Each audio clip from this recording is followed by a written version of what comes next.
A very good evening, everyone. A warm welcome to all of you for Saturday Talk 229. Today's session is on a theme that is deeply relevant not only to senior citizens but to families, communities, institutions, and society at large. Never say retired, the harnessing of energy of seniors. We often think of retirement as a point of withdrawal from active life, but today's talk invites us to look at it differently. Retirement need not be the end of a meaningful contribution, but it can be the beginning of a new chapter marked by purpose, dignity, creativity, service, and social engagement. Our speaker today, Shri Vijay Maroo, embodies the spirit. Born in 1947 in Ranchi, Jharkhand, Maruji completed his engineering education and went on to join his family business. His family was associated for more than 5 decades with the publication of Ranchi Express, Jharkhand's first daily newspaper. After stepping away from active business, Maruji dedicated himself to social service and the empowerment of senior citizens. He has served as the president of Ekal Vidyalaya Foundation of India and has been actively associated with several social and educational organizations. In 2021, he launched the Never Say Retired mission, which encourages senior citizens to lead lives that are active, dignified,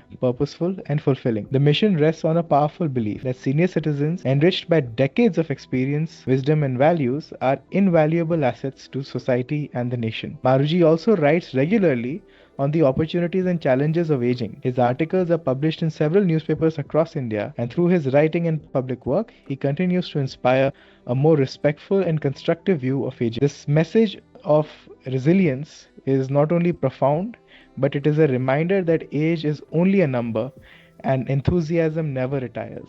On that note, it is my privilege to invite Maruji to address us. Sir, over to you. Thank you so much. I'm overwhelmed for inviting me to this important your talk show. Never Say Retired was started in 2021, as you also mentioned, and the name was selected because I felt that though officially the age of retirement is 60 years, but today with longevity increasing, one can easily work till 75 or even beyond that. Then this 15 years gap is a big 15 years, I would say, where the wisdom, the knowledge that all these years one has gained, the experience should be utilized for nation building, and that was the reason that this movement was started. I've been writing articles just on this subject, and about 110 articles have been published so far, and I don't know, as I checked on Google, I may be the only writer who has written so many articles just on this subject of aging and being active. If I go ahead, what would be my mission? The mission would be empowering seniors to stay active, engaged, and valued. I believe that once we are active, then only our golden years would be happy and the end would come in a way that we all desire. It should not be a burden to the relatives, to our dependents, or whoever is with us. And nowadays, with the family size going down, your health is most important, because in golden years, who is going to be there to take care of you? So be active, and if you be active, your health will be good. Maybe Mayank ji, you or anyone else can put in some questions, and then it would be easier for me also to answer them and sort of create any simple solutions to the aging process. I think the most important thing you highlighted is the importance of taking care of one's health, especially that now we are seeing the emergence of nuclear families, and we are seeing that families are getting smaller. So the responsibility on children is significantly magnified, and that of course comes with a feeling that we have moved away from our traditional joint family systems where a lot of different people were there to take care of our elderly. So sir, what do you think is the role and responsibility of society and community in taking care of elders, and how can we approach this in a more proactive way? See, I will add another issue that is happening nowadays in the society. We took care of our kids, gave them the best education, and once they got the education, they moved to cities abroad or in India itself to get better opportunities, because usually the smaller towns did not provide you with the opportunities with all the studies that you have done, maybe engineering, maybe medical or whatever. So you moved, and the situation arose that the parent cannot go and stay with the son or the daughter who is far away, and the son and the daughter cannot come and stay with the parents because the job opportunities are missing. Maybe in coming years, this situation improves, but as of today, this is a major problem which everyone is facing.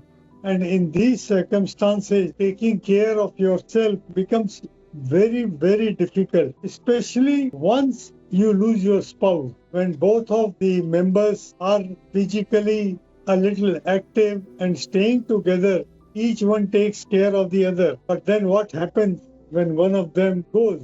And no one can predict when the life will come to an end for which spouse. So this issue is there, and as you rightly pointed out earlier, we had big families where these problems never came, and because of these problems one finds a growth of old age homes in every city, I would say. You have old age homes of all categories nowadays. Maybe if you can't spend much, you have old age homes in that category. And there are even 5-star old age homes where kids staying abroad want the parents to stay in these good old age homes, which can be funded by the child abroad. This is what is happening. Earlier, it was a taboo when someone talked of old age homes in the family. But today, you cannot call this a taboo. It is a necessity. So, sir, there's something that you said which really, really resonated with me. And in our conversation, also, it was something that I actively thought about a lot. You know, many people associate retirement with rest and withdrawal. And you are someone that actively embodies a shift away from this philosophy that retirement is not just about withdrawal, it's not just about rest. So, what is your perspective towards creating that shift in mindset where we are able to give people more purpose, more activity, and more avenues for contribution in their silver years? I think you very rightly pointed out that we have to find ways also that how the elders beyond 60 can be active. What happens when a person retires from a PSU or a government service or wherever? Not many get, it's very few that people get job after retirement, and you cannot increase the retirement age, because if you increase the retirement age, what happens to the employment of the youth today? And this staying at home, not doing any work, creates social problem, creates problem at home. What happens is that the general mindset becomes that, say for 30 years or 35 years, you have been active in the office, you had 2 or 3 sort of juniors who used to take orders from you, or even for a cup of tea, you could just ring the bell and ask the peon to serve you a cup of tea. But at home, when you do the same thing, the family, the wife or the child gets irritated often. So you have to change your lifestyle. And to do that, a complete mindset has to change. So to be active, there are many ways. In my various articles, I pointed out different ways that one can be active. And the best way that I would suggest is all this knowledge, experience should be utilized in helping the community. In India, one sees around that how the unprivileged class, underprivileged class face so much of problem. Why can't we, with all our knowledge, give a little bit of skills, a little bit of knowledge to these underprivileged, say, children who are not able to pay fees for a good school? Our school system, education system is so costly. So can we be mentors to the students? Can we teach them at our home? Spend 2 to 3 hours, 4 hours every day. And say, unfortunately, we don't get any such opportunity in government school. Why can't we start a very small school in our home only? Say we collect the kids around, the children of our help, the children of the drivers, or the children from the nearby, say, construction sites, and we can teach them. I think this process can start anywhere. You must have the intention to do it. That's a fantastic idea, sir, and I really appreciate the passion with which you're suggesting that people from older generations can take up a sense of social responsibility, not only to motivate themselves but also to to give something productively back to society, especially towards younger, members of our society like children. And I think, sir, that segues into the next question I have. So, sir, aging is an undeniable truth about life. And when you're young, you don't really think about aging at all. In fact, your retirement seems so far away that in your early 20s, you don't really think about it as a tangible aspect of something that you should imagine yourself going through or planning yourself going through, right? So, my question is, sir, what is the one thing you wish that younger people understood about aging? Now that you've lived a full life, what is the one thing that when you're young, you just don't understand about aging? See, to the younger generation, I would say one is you must plan your finances so that when you retire or when the golden years come, you are not hampered because you don't have funds. And once you have enough funds to at least survive, that becomes very important, because sometimes the retirement money that you get is not sufficient with the needs that one faces or requires today, especially on the health front. The cost of health facilities have gone up very high, and for this, even your health insurance does not cover everything. Your health insurance covers once you are admitted in the hospital, but even going to a doctor every now and then,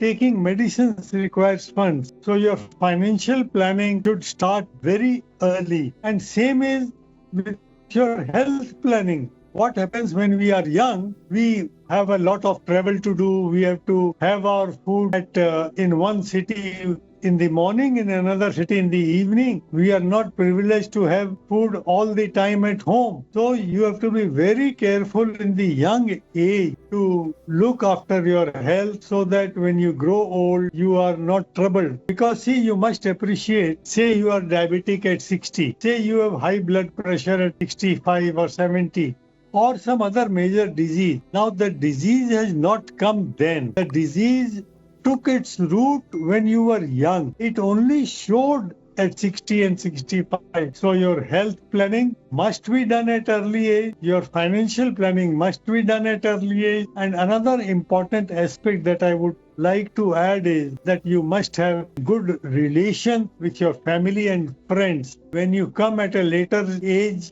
later stage of life, this is one thing you are going to miss. You will not have enough people to even talk to you, and then it will be too late to realize that I should have done this, I should have done that. So the next question is about the importance of routine and discipline. So, sir, what do you think is the role of routine, discipline, and physical activity that keeps individuals in their retirement mentally and emotionally strong? It is related to the answer that I gave for your last question. The routine or the discipline has to be maintained before that time is gone. Or say late 40s, 50s, it becomes very difficult to change your routine. So why not start early? If one has to, I know a number of youngsters who go to gym or who do exercise at home, who do yoga practice at home, and I'm very sure such youngsters much better in their 60s and 70s. See, only knowledge, only book knowledge, or even say someone praises you that, oh, you know so much, you are such a good speaker, everything is fine. But if your health is not right, and in the health part, one is mobility. See, your legs are the most important thing. When you come at a later age, you will realize if you are not able to walk, if you are not able to go even to your bathroom at the age of 70, your independence is lost. It becomes very difficult to find a help, or you will feel, not what I would say, you will feel bad that someone is helping you to even go to your bathroom. So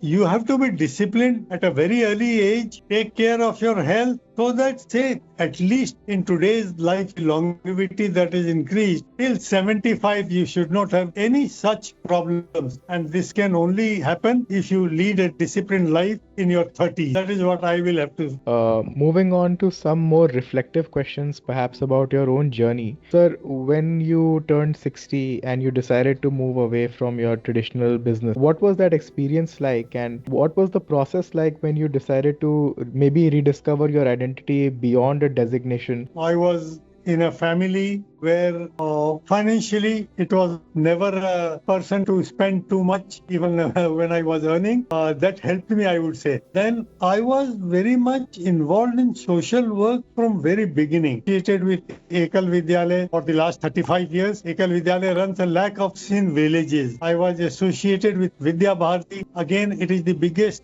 educational NGO in the world with 13,000 schools and 35 lakh children. I used to contribute in whatever fashion, whatever mode I could do. I was not fortunate enough to provide them with a lot of fun, but I did spend a lot of time helping them in one way or the other. And this helped me. This helped me in not only interacting with so many good people, it also helped me in creating a bridge with the younger generation. When you meet them, when you talk to them, when you talk of their problems, your problem are minimized. And you try to give them the best of your ability. I think this helped me a lot. So another thing that I would suggest is, and then mentorship is another important factor where you can do. You have to be sure that you are not biased. And another important thing when you do mentorship or even want to do a job after retirement is that you will have to upskill yourself. You have to do reskilling of yourself, because whatever, say, when I did my engineering, I was using a slide rule. Today, the kids don't even know what a slide rule is. Today, the smartphone does everything. So, you must reskill yourself. And today, with the onslaught of AI, I don't know what is the future of the people who did their schooling or in their college just 10 years back or 20 years back. So keep on learning. There is no end to learning. We have been listening to such sort of good words from many, but in practical life also, don't stop learning. And the easiest way is to keep yourself updated by articles in newspapers or even today in social media. Don't just scan through. Go in detail with whatever subject interests you. That's a fantastic outlook towards the question of stimulation, sir. And I completely agree with you, sir. I think artificial intelligence has fundamentally changed the paradigm through which we evaluate the productivity of an individual. Sir, to maybe double click on this a little bit further, sir. So let's take the example of the Never Say Retired mission, sir, and your attempts to reach out to different individuals and have a more meaningful conversation about old age, and simultaneously also acknowledging the fact that there is a decline in the total fertility rate of the country, and more individuals, because of good healthcare and a positive demographic dividend, are at the are living their post retirement life in a more meaningful way. So, sir, do you think that at a more national level, at a more macro level, the conversation about old age has fundamentally changed? Yes, it had certainly changed, and I'm informed that even the government is very serious about it. See, one data that I would like to give you is that today in India alone, 15,000 people every day are in the age of 60. It is a very big figure. If you see today, or say 5 years back, we were saying that we are the youngest country in the world, but not very long. The way the aging population is increasing, we will also become pretty old on an average. Every seventh person, I'm told in 2030, will be above 60. So this you cannot stop now. You have to sort of live with it. But there are many ways that, as we were discussing, and you had asked an earlier question about addressing the youth. I will take this opportunity in telling the viewers that my articles always talk not only of what the elders should do, but what the youngsters should also do. All my articles, all 110 of them, are on the website neversayRetired.in, and I also have a YouTube channel called Never Say Retired, where also I talk about all these subjects. So you must be prepared for the future, because longevity only is not going to help us. We can't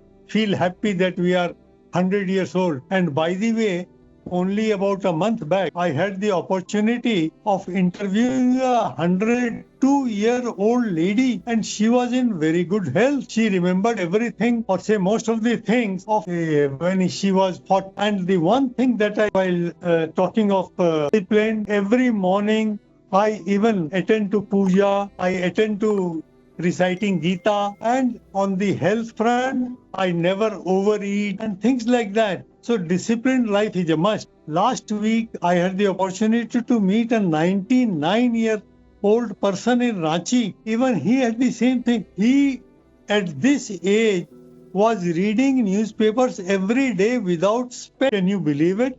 And today, what is happening?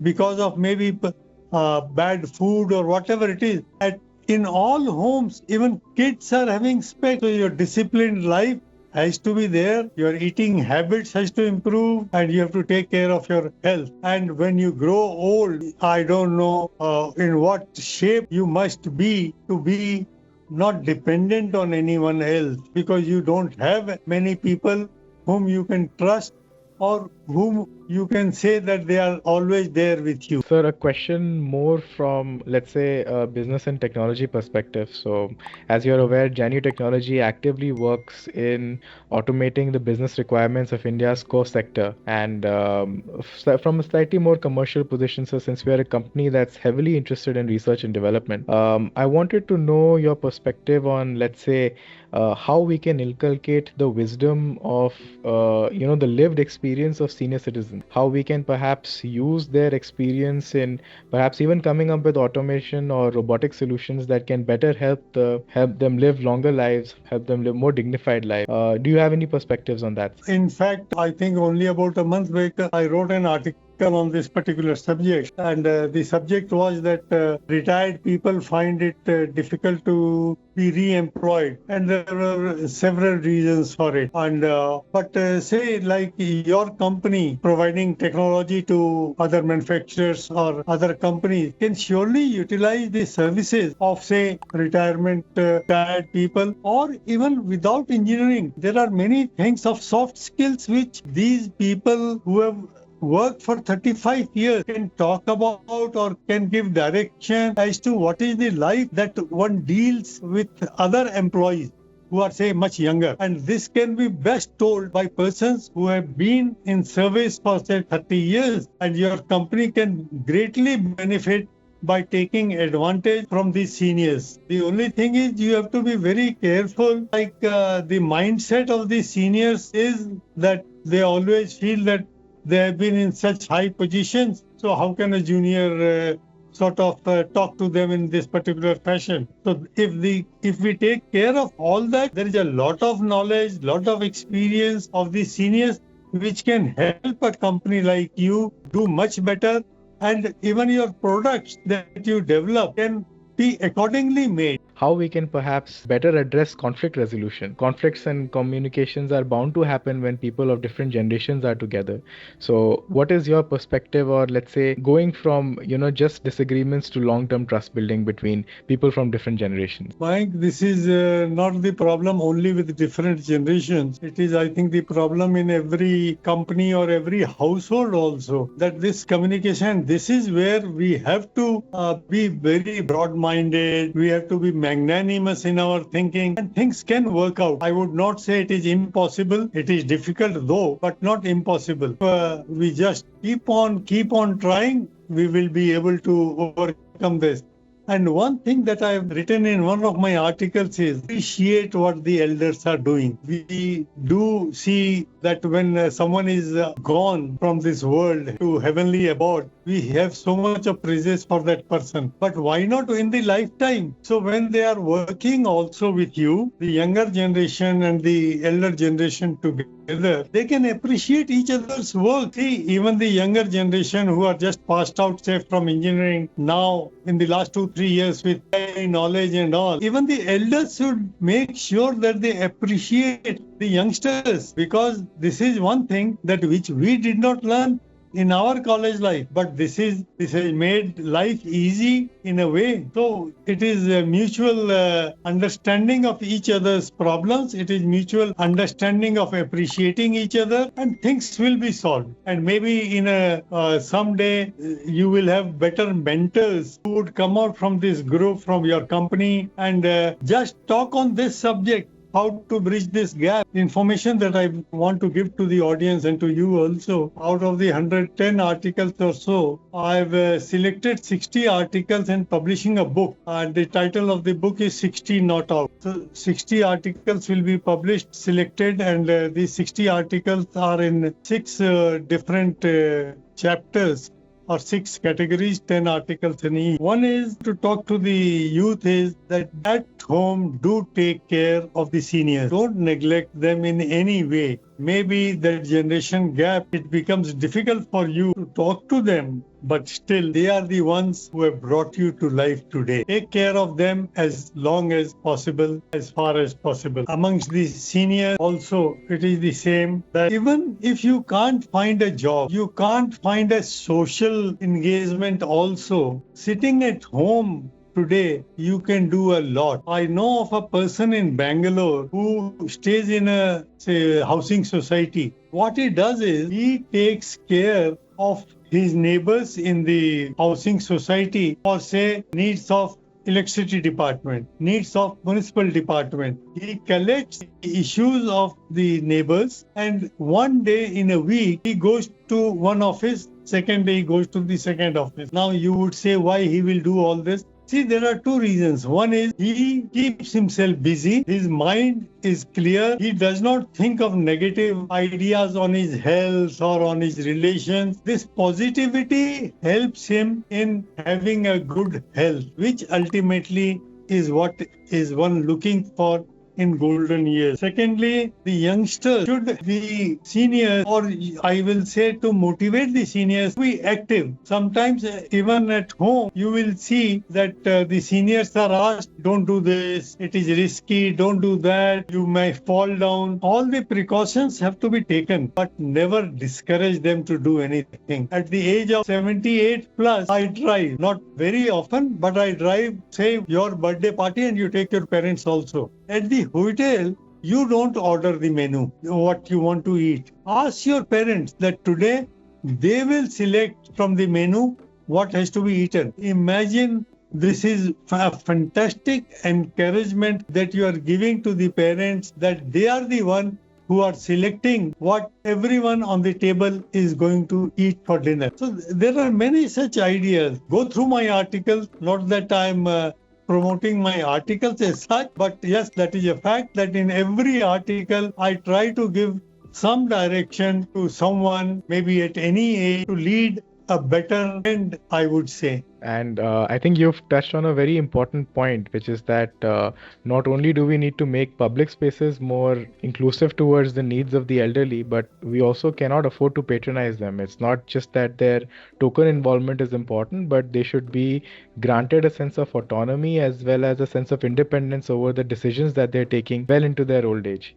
And as you highlighted earlier, there are so many people well into their hundreds or maybe their late 90s that are, sharp as a tack and can remember and can function and can take decisions in a more productive fashion as well. So, sir, to maybe double click on that a little bit. Sir, is there something that you can, let's say, talk about from an engineering standpoint that will make the life of individuals that are from the elderly society more easy? And after that, I think we'll have a question by Mr. Harish Patak, who happens to be the former president of Tata BlueScope, who's with us here today.